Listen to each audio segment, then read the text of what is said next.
Bismillahirrahmanirrahim. Innal hamdalillah nahmaduhu wa nasta'inuhu wa nastaghfiruh wa na'udzu billahi min syururi anfusina wa sayyiati a'malina. May yahdihillahu fala mudilla lahu wa may yudlil fala hadiya lahu. Asyhadu an la ilaha illallah wahdahu la syarika lahu wa asyhadu anna Muhammadan abduhu wa rasuluhu allazi la nabiyya ba'dah, amma ba'd. Faqala Allah ta'ala fil Qur'anil Karim, a'udzu billahi minasyaitonir rajim. Faman ya'mal mithqala dzarratin khairan yarah wa man ya'mal mithqala dzarratin syarran yarah. Hadirin ikhwatul iman rahimakumullah. Alhamdulillah, malam hari ini kita bisa kembali mengikuti kajian yang insyaallah kajian ini disiarkan langsung ya, melalui Facebook dan juga nanti ditampilkan atau dimunculkan di YouTube.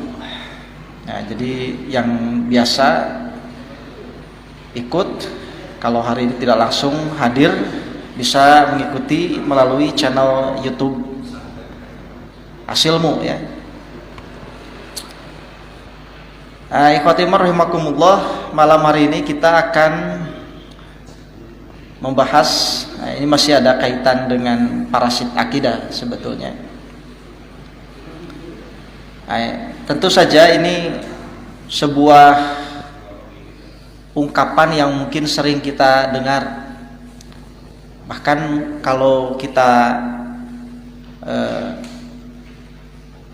nonton gitu ya, atau perhatikan di media, ada pernyataan dari Menko Polhukam terkait dengan pembubaran FPI gitu ya.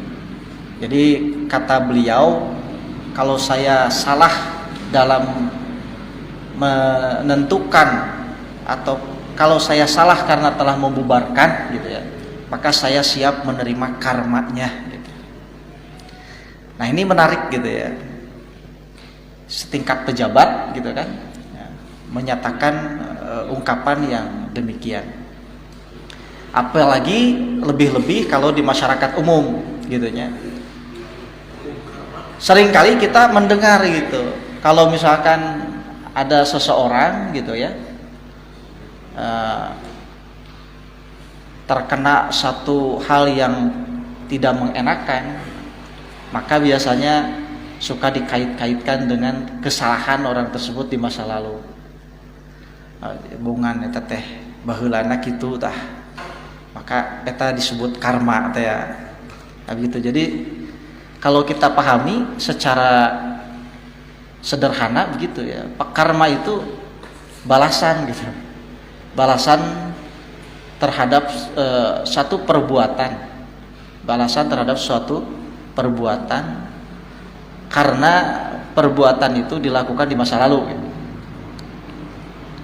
Nah, ini nanti akan kita lihat sebetulnya bagaimanakah definisi karma itu, karena karma itu sendiri bukan bagian dan bukan milik dalam ajaran Islam gitu. Karma itu mungkin hanya kata serapan yang diambil, yang kita serap, yang oleh masyarakat dipakai, digunakan untuk menyatakan hal-hal yang seperti tadi. Padahal sebetulnya kalau kita lihat, karma itu sangat erat sekali kaitannya dengan masalah akidah. Nah, persis misalkan seperti puasa gitu ya, kata puasa. Puasa juga itu kata serapan yang kita gunakan, yang dipakai oleh masyarakat gitu. Meskipun kita tahu bahwa sebetulnya puasa itu adalah satu ritual khusus yang dilakukan oleh para penganut agama Hindu misalkan gitu. Tentu saja, kenapa kata itu dipakai? Karena mungkin ada kemiripan ya, karena ada kemiripan. Sama dengan kata karma juga, karena ada kemiripan. Di mana letak kemiripannya? Tetapi tentu saja kalau namanya mirip itu tidak sama, bahkan tentu bisa sangat jauh berbeda gitu, bisa sangat jauh berbeda. Seperti kata puasa ada kemiripannya dengan saum gitu ya, apa? Meninggalkan makan dan minum gitu kan, tapi perbedaannya sangat besar gitu ya, bahkan dari segi atau aspek tujuan itu juga berbeda. Kalau puasa itu dari kata upawase gitu kan, itu artinya orientasi menyiksa diri gitu, menyengsarakan diri. Ari saum itu bukan menyengsarakan diri gitu. Saum itu justru menahan, al-imsak gitu ya, menahan diri, bukan menyiksa diri. Itu sudah dari segi makna saja itu sudah berbeda. Nah, demikian pula kata karma itu ada kemiripannya mungkin dari sisi apa? Lamun cek orang Sunda mah melak cabe jadi cabe, melak bonteng jadi bonteng, melak hade jadi hade, melak goreng jadi goreng kan gitu. Ini dari sisi itunya, secara umum, secara globalnya, bahwa dalam setiap segala sesuatu itu pasti akan ada kausalitas gitu, hukum sebab akibat gitu. Kalau melakukan kebaikan maka akan mendapatkan kebaikan, kalau melakukan keburukan maka akan mendapatkan keburukan lagi gitu kan. Itu kemiripannya dari sisi itu saja gitu. Tapi lebih jauh tentu kalau kita teliti, kalau kita pahami dengan menelusuri definisi-definisi yang ada kaitannya dengan keyakinan atau akidah, tentu ini akan sangat berbeda. Nah, kita ambil salah satunya misalkan tentang definisi karma itu kita ambil dari Wikipedia gitu ya. Itu kudukan kitab naon berat gitu lah ya. Dina Wikipedia we nu gampil gitu ya. Nah, kita lihatlah, karena tidak jauh berbeda. Intinya juga sama. Nah, misalkan dalam Wikipedia itu disebutkan ya tentang apa itu karma gitu ya. Karma itu diambil dari kata atau dari bahasa Sanskerta, ya, karma, gitu. Karman teh lain masdar, lain tina karoma nya, beda. Karoma ya kemuliaan. Ini mah karma ya, karman gitu. Dalam bahasa India, bahasa Sanskerta ya. Karma yang itu bisa diartikan dengan bertindak gitu, tindakan kinerja gitu ya. Jadi bisa berarti tindakan, bertindak, kinerja. Maksud nama perbuatan lah gitu lah ya. Karma itu artinya perbuatan. Ini adalah suatu konsep ya, konsep aksi, action gitu, atau perbuatan yang dalam agama Hindu dan dalam agama Buddha dipahami sebagai sesuatu yang menyebabkan seluruh siklus kausalitas gitu. Jadi ya sebab akibat. Anu cek tadi urang teh melak cabe jadi cabe, melak bonteng jadi bonteng gitu. Nah, siklus itu disebut dengan samsara. Ini kan dulu pernah ya dalam kajian parasit akidah pernah disampaikan.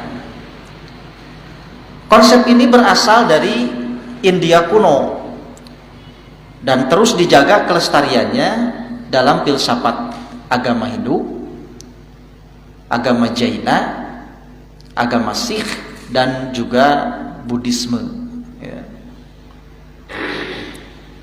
Dalam konsep karma, semua yang dialami manusia adalah hasil dari tindakan kehidupan masa lalu dan sekarang gitu ya. Jadi konsepnya gitu ya, yang dimaksud dengan karma itu adalah kausalitas, sebab akibat. Sebabnya karena dia melakukan sesuatu gitu, maka ada akibat. Akibatnya itu adalah balasan terhadap perbuatan yang dia lakukan pada masa sekarang atau pada masa lalu. Lain anu rek bakal datang lain. Jadi pekerjaan yang dilakukan pada saat ini atau yang sudah terjadi di masa lalu. Tapi nu dimaksud di masa lalu teh lain kamari, bukan dalam kehidupan saat ini, karena nanti ini dikaitkan dengan reinkarnasi gitu. Ini paham reinkarnasi. Jadi terus ada satu hukum gitu ya, yang hukum itu disebut sebagai hukum mutlak gitu ya. Efek dari karma dari semua perbuatan dipandang sebagai aktif membentuk masa lalu, sekarang dan pengalaman masa depan. Jadi yang disebut karma itu adalah suatu hukum gitu, kausalitas, sebab akibat yang itu aktif membentuk takdir. Jadi kita ngarempetnya kadinya karena takdir, karena masalah takdir. Seseorang itu nanti dia akan mendapatkan kebahagiaan atau kesengsaraan tergantung dari karmanya gitu. Nah tak rumit ya mah lamun ngabahas karma. Tidak sesederhana yang kita pahami. Bukan hanya sekedar bahwa karma itu balasan gitu ya terhadap sesuatu yang kita lakukan pada hari ini atau yang kemarin kita lakukan. Kamari orang geus misalkan naon ya, orang teh kamari geus nyeri pamajikan misalkan, maka nanti kita pun akan dinyenyeri gitu. Itu kan karma tuh begitu secara sederhana. Tidak sesederhana itu gitu, tidak sesederhana itu. Karena itu nanti akan membentuk takdir seseorang gitu di masa yang akan datang. Selama orang itu tidak bisa lepas dari karmanya, maka dia akan terus ada dalam siklus itu.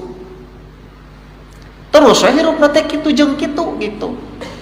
Kalau dia di akhir hidupnya itu gitu ya, dalam keadaan sengsara, sedih gitu, merana, maka dia pun akan menghadapi kehidupan, akan menitis kembali, akan lahir kembali seperti itu lagi. Terus gitu. Sampai pada akhirnya mungkin dia bisa keluar atau bisa terlepas dari karmanya. Kumaha carana? Tamatak aya nu disebut penebusan dosa. Atau ada juga yang disebut dengan dalam samsara itu prosesnya nanti yang dituju adalah menuju nirwana gitu. Nirwana teh surga teh. Yang dimaksud dengan nirwana surga itu artinya dia lepas dari karma. Jadi moal nitis deui, dah capek atuh. Si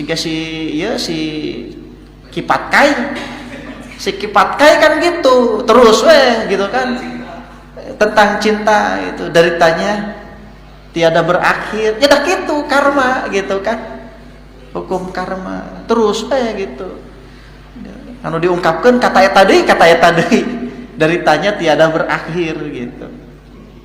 Nah sampai akhirnya dia bisa lepas dari karma itu. Nah itu yang disebut dengan yang dimaksud dengan dia mencapai moksa atau menuju nirwana gitu.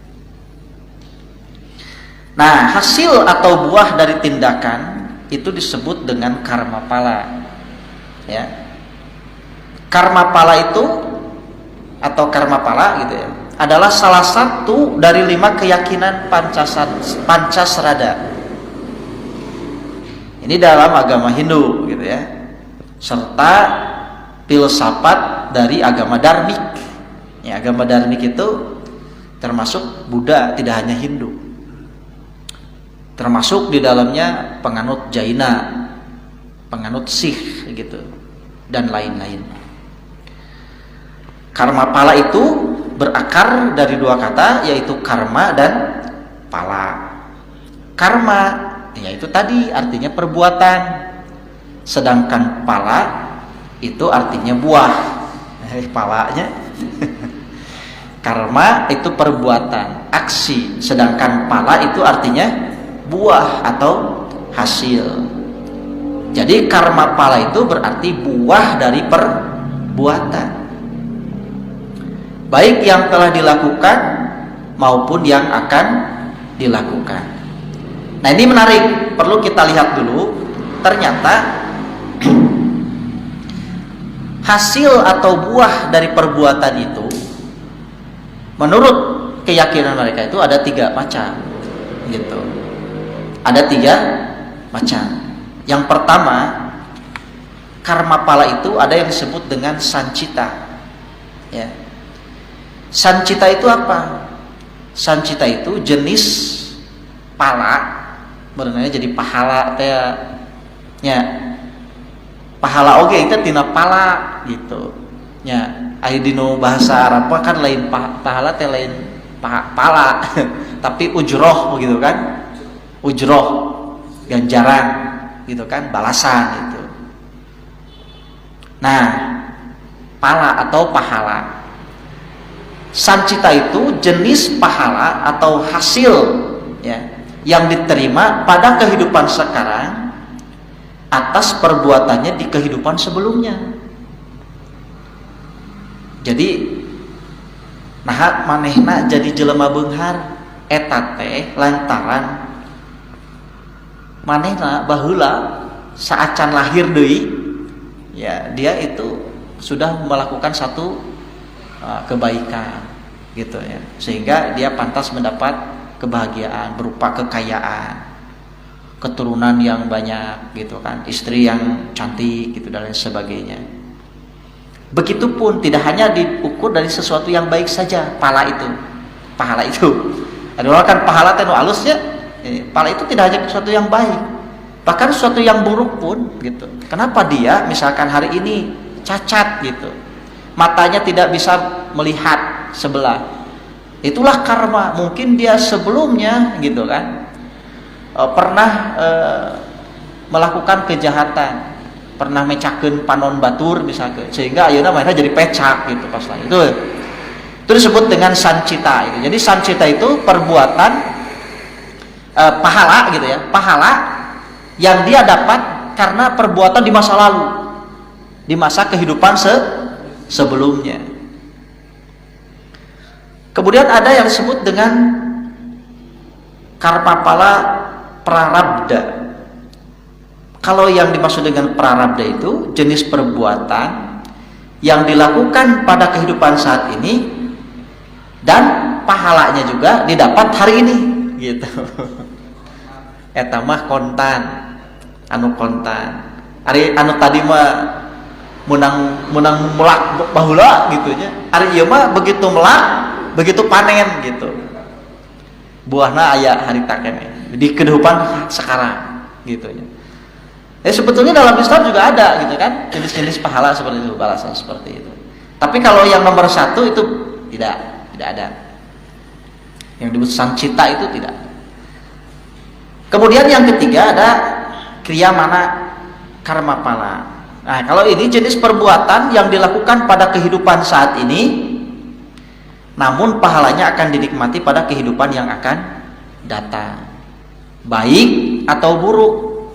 Maka itu dia akan mendapatkannya setelah dia lahir kembali gitu. Kayak etama. Jadi etama naon dicicil. Nah, bukan nanti gitu ya. Dibalasnya itu tidak hari ini, tapi nanti. Maka suka ada ungkapan gitu kan. Kalau misalkan seseorang tidak mendapatkan balasan yang setimpal hari ini, maka nanti dia di kehidupan yang akan datang dia akan mendapatkan balasannya. Itulah yang dimaksud dengan karma, begitu. Kemudian karena pengertian karma adalah pengumpulan efek-efek, maksudnya kausalitas tadi, gitu ya, akibat dari tindakan, perilaku, sikap dari kehidupan yang lampau dan yang menentukan nasib saat ini. Jadi takdir urang teh diatur ku karma urang, diatur oleh karma kita. Maka karma itu berkaitan erat dengan kelahiran kembali. Nah ini yang harus ditekankan itu dalam konsep karma itu ini, gitu. Ini sangat erat kaitannya dengan konsep reinkarnasi, gitu. Jadi sangat jauh sekali berbeda dengan konsep balasan dalam ajaran Islam. Segala tindakan, perilaku, sikap baik ataupun buruk seseorang saat ini juga akan membentuk karma seseorang di kehidupan berikutnya. Jadi memang kalau kita lihat konsep karma ini adalah sesuatu yang mengikat, gitu, mengikat kehidupan seseorang terkait dengan reinkarnasi, terkait dengan takdir, gitu. Apakah seseorang itu nanti baik atau buruk, bahagia atau tidak, itu tergantung dari karmanya. Baik. Nah sekarang kita lihat bagaimana pandangan, gitu ya, dari orang Islam, gitu ya. Salah satunya pengarang Al-Mawsu'ah Al-Muyassarah fil Adyan wal Madahib wal Ahzab Al-Mu'assirah. Beliau mengutip pendapat atau keterangan-keterangan dari kitab-kitab Hindu, gitu ya, tentang karma itu. Beliau mengatakan al-karma, gitu ya. Ini sanes al-kurma ya. Al-karma indal Hindus, gitu ya. Karma menurut orang Hindu, gitu ya. Menurut penganut Hindu, qanunul jaza. Nah ini nanti kita lihat qanunul jaza itu apa. Qanunul jaza itu adalah hukum balasan, gitu. Qanun itu kan aturan-aturan, ya. Hukum, ketentuan. Jadi tentang ketentuan balasan, hukum balasan. Anna nidamal kauni ilahi qaimun alal adlil mahid. Artinya merupakan aturan Tuhan di alam ini yang dibangun di atas prinsip keadilan semata, gitu. Ya, tak no tadi teh kan itu teh prinsipnya keadilan saja, gitu kan. Anu ngalakukeun hade nya kudu menang anu hade. Anu ngalakukeun goreng ya pasti kudu menang hasil tina gorengna, gitu, kagorenganana, gitu. Itu kan adil, gitu kan, konsep adil. Tapi hanya sebatas itu saja, gitu.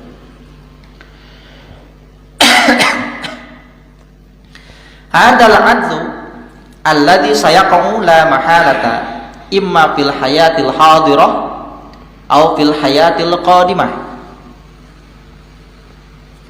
Keadilan ini pasti akan terjadi, gitu ya, dan tidak bisa dihindari.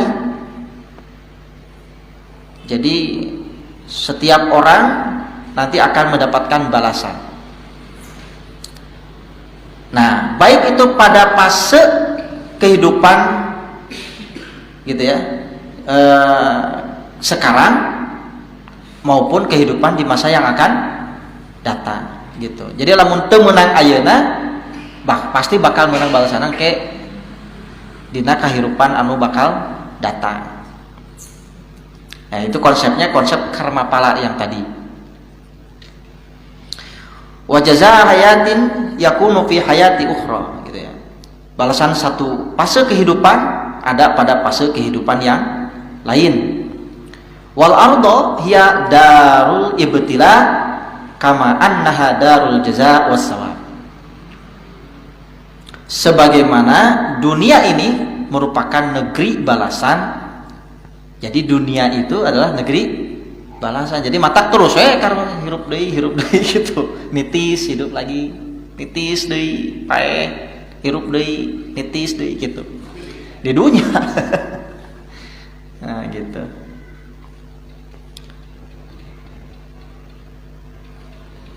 Lebih lanjut dalam Al-Mawsu'ah ini juga dinyatakan wa yadillul insan yuladu wa yamutu madamatil karma muta'alliqatun biruhihi wala taqhur nafsahu hatta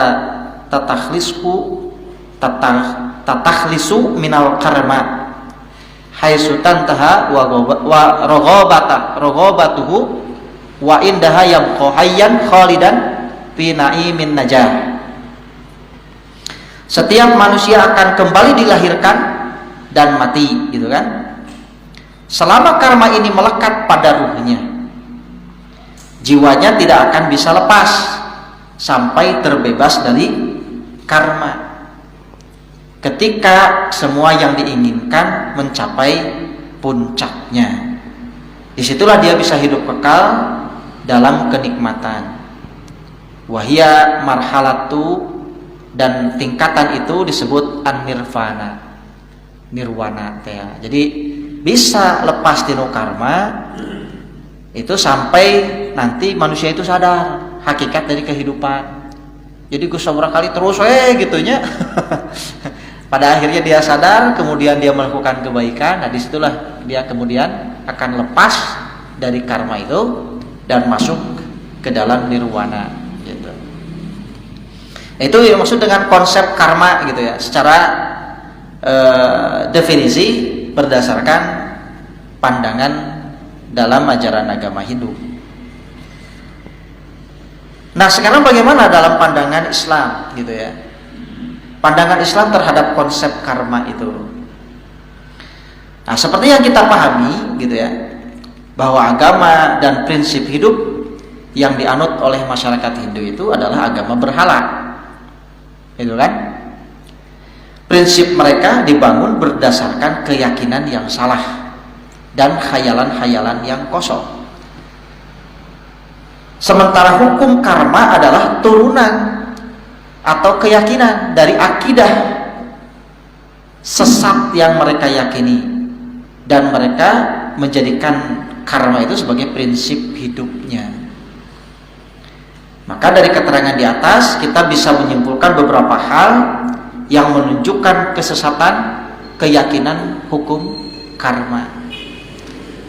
Jadi karma kan akidah orang Hindu gitu. Tepantes atuh. Dipakai ke urang sok sanajan ngan ukur jadi basa. Sebab Rasulullah gitu kan selalu mengajarkan dan menekankan kepada umat Islam itu untuk selalu berbeda gitu kan. Komo ieu mah masalah akidah berat itu berat. Nah ini ada beberapa hal ya, beberapa kesimpulan terkait dengan. Pertama, keyakinan ini adalah akidah palsu. Maksudnya ya bukan keyakinan yang benar. Karma itu bukan keyakinan yang benar, bukan dari Islam. Sebab ini buatan manusia. Buatan manusia kan, menang mikir, menang ngalamun, menang ngahayal, bukan berdasarkan wahyu gitu. Jadi sama sekali ini tidak dibangun berdasarkan dalil wahyu ilahi yang terpelihara, yang maksum dari kesalahan. Jadi keyakinannya murni ya, turunan dari akidah sesat agama berhala. Kedua, hukum karma itu dianggap aturan yang berlaku bagi semua makhluk gitu. Jadi dalam ketentuan atau konsep karma itu ini berlaku secara menyeluruh, termasuk kasasatuan, katatangkalan. Gitu. Jadi mata manusia ge hiji waktu mungkin jadi satu jadi jelema atau jadi tetangkalan, bisa jadi batu gitu. Itu karena konsep karma itu berlaku bagi semua makhluk gitu. Dan dalam konsep ini semua makhluk itu tunduk pada aturan ini gitu ya. Karena apa? Saking hebatnya karma itu dia bisa mengatur takdir gitu. Jadi takdir seseorang itu diatur oleh karma gitu. Nah, dan memberikan balasan terhadap semua amal. Padahal ini adalah keyakinan kekafiran. Sanu ngatur takdir orang, lain karma gitu. Yang mengatur takdir kita itu adalah Allah, karena Allah lah Al-Muhaimin gitu.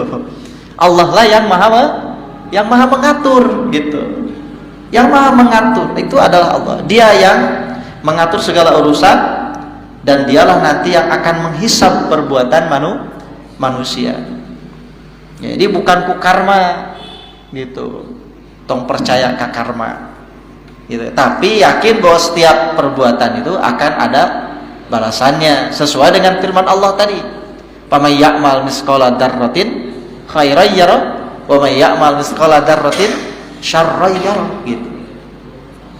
Tapi apakah itu karma? Bukan. Beda nanti. Itu qanunul jazanya dalam Islam seperti apa? Nanti kita lihat.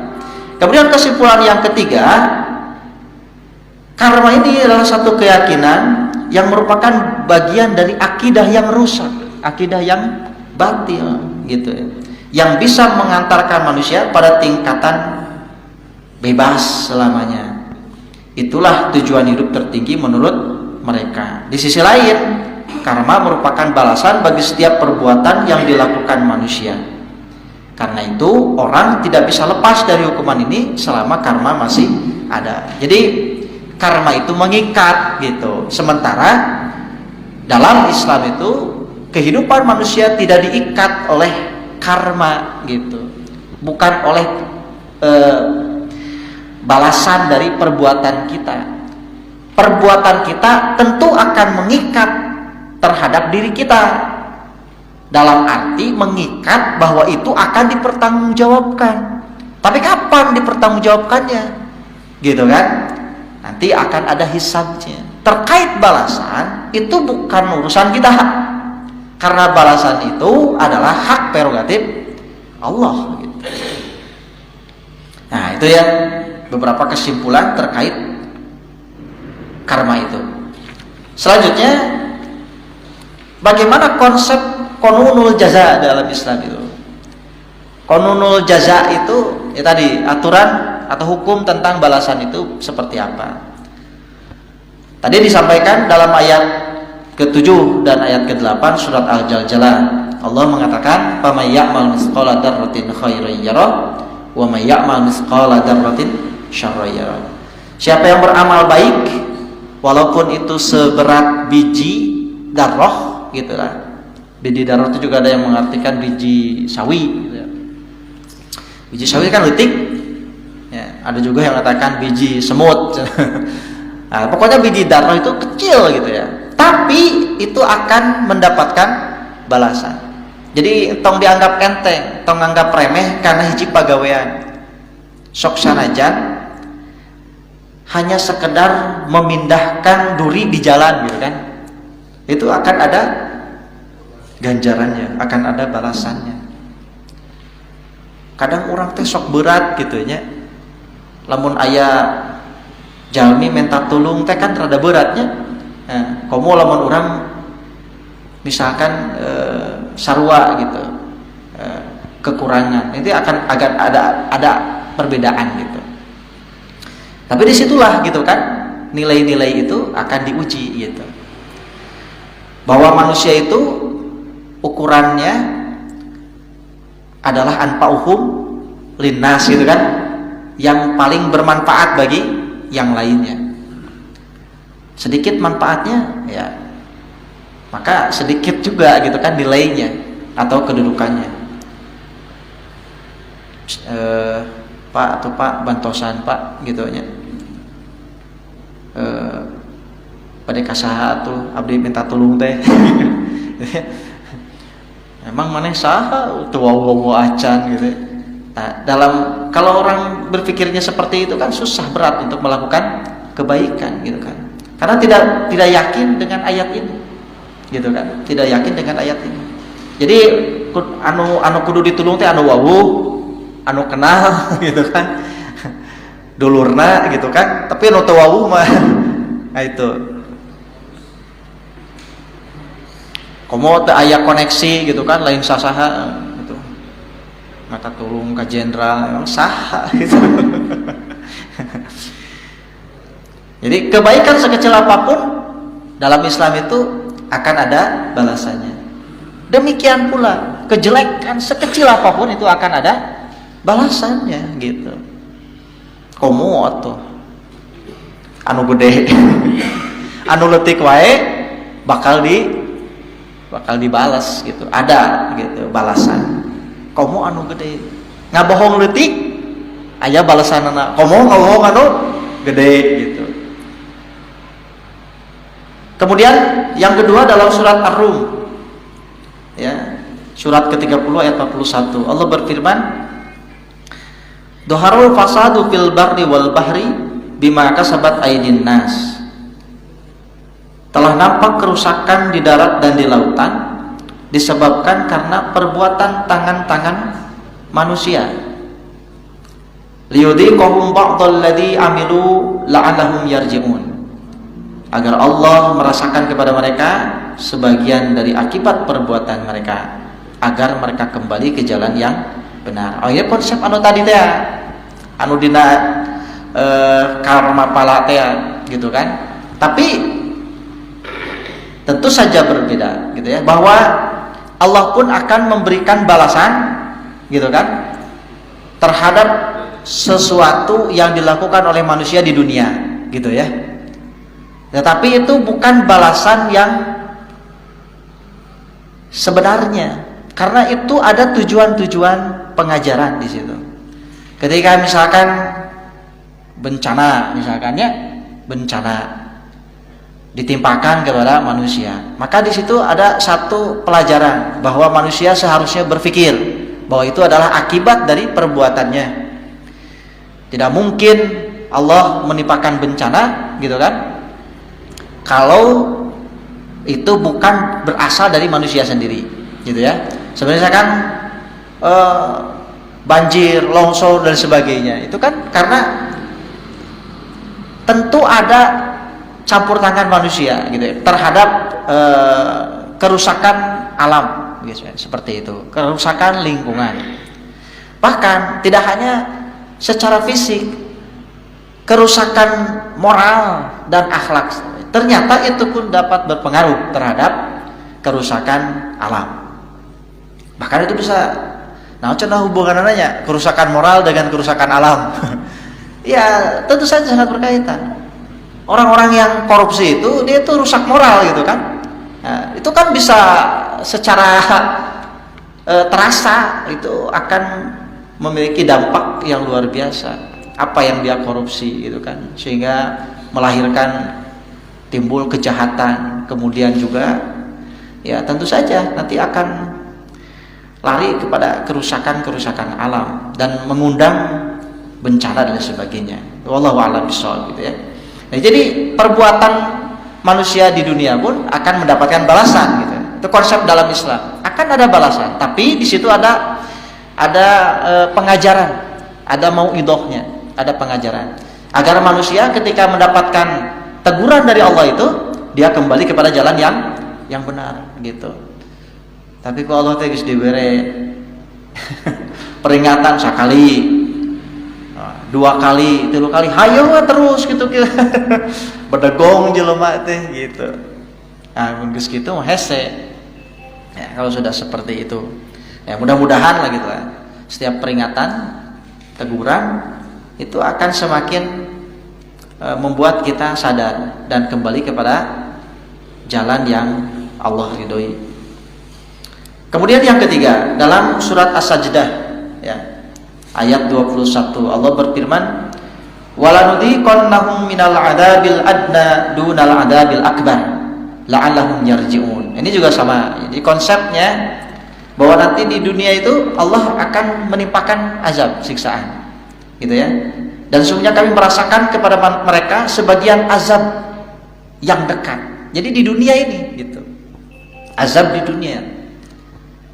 Tapi itu bukan azab yang besar gitu, bukan azab yang sebenarnya. Itu hanya sebatas azab yang kecil gitu, yang Allah timpakan agar manusia merasakan. Sebelum nanti manusia akan menghadapi siksaan atau azab yang lebih besar di akhirat. Yaitu tujuannya agar mereka kembali ke jalan yang benar. Kemudian yang selanjutnya dalam surat An-Nahl ayat 61 Allah berfirman, walau yu'akhidullahu an-nasa bidulmihim ma taraka 'alaiha min dabbah walakin yu'akhiruhum ila ajalin musamma. Jikalau Allah menghukum manusia karena kedolimannya, niscaya tidak akan ditinggalkannya di muka bumi sesuatu pun dari makhluk yang melata, tetapi Allah menangguhkan mereka sampai kepada waktu yang ditentukan. Fa idza jaa ajaluhum la yastakhiruna sa'atan wa la yastaqdimun. Bagi mereka tidaklah mereka dapat memundurkannya barang saat pun dan tidak pula mendahulukannya. Maksudnya ke dalam surat An-Nahl ini konsepnya bahwa ada kalanya manusia pada hari ini atau di dunia dia tidak, atau dibiarkan saja begitu, dia tidak mendapatkan siksaan, tidak mendapatkan hukuman. Ya mungkin Allah biarkan saja.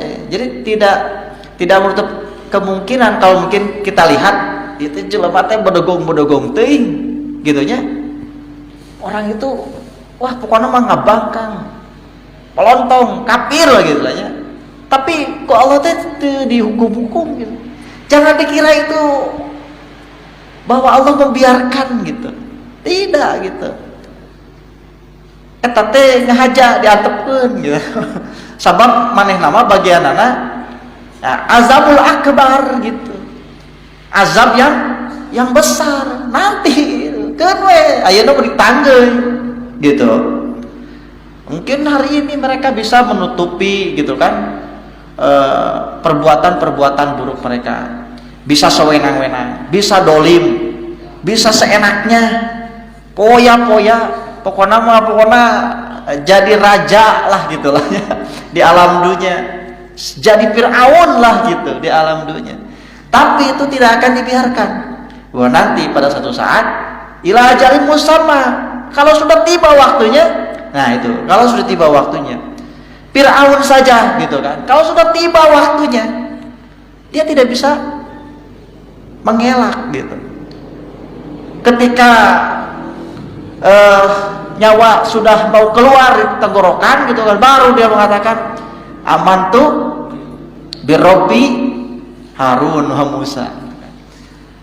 Ya atuh kemudian mah urang teh iman ka pangeranna Harun jeung Musa, iman ka pangeranna kaum Bani Israil. Erek paeh gitu. Karek nyebut iman geus teu kabur gitu kan.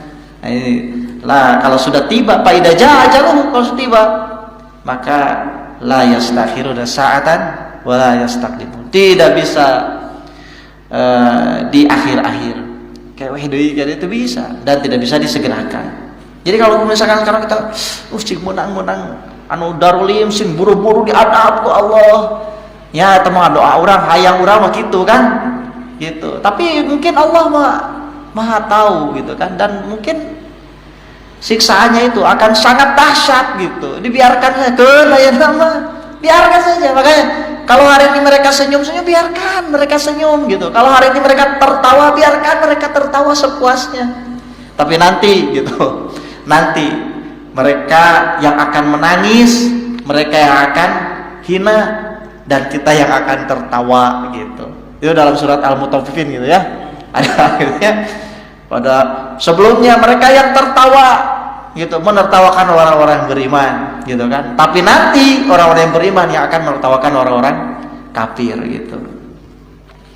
Nah, ini dalam Islam itu intinya kalau dihubungkan dengan konsep karma tadi, jelas sangat jauh berbeda gitu. Kalau dalam Islam itu tidak ada reinkarnasi gitu ya, tidak dikenal reinkarnasi.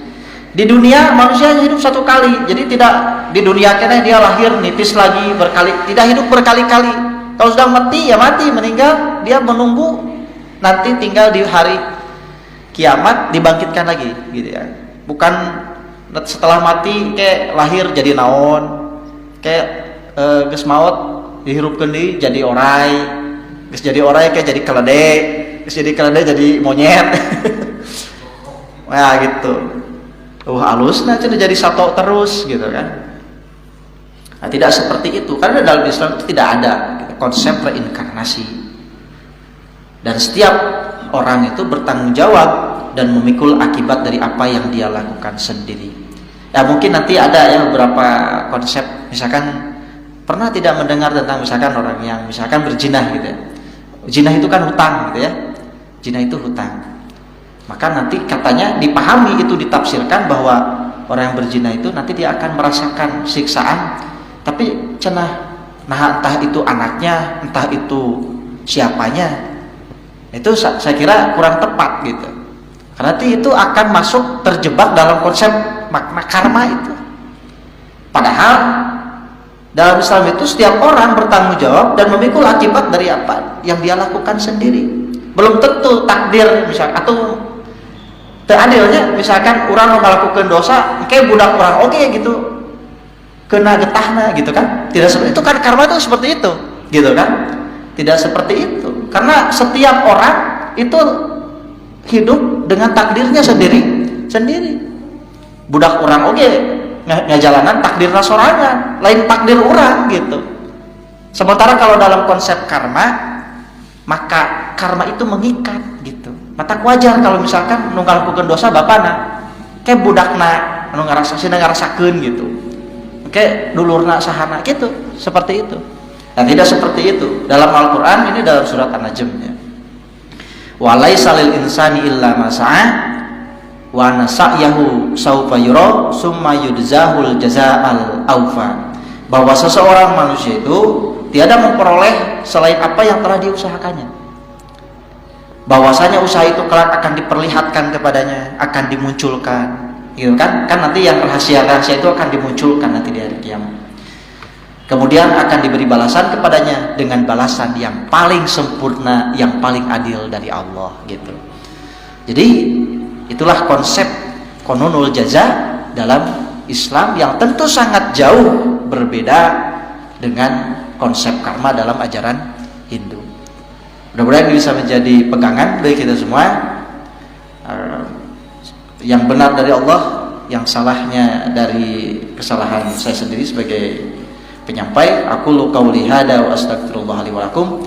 Wassalamualaikum warahmatullahi wabarakatuh.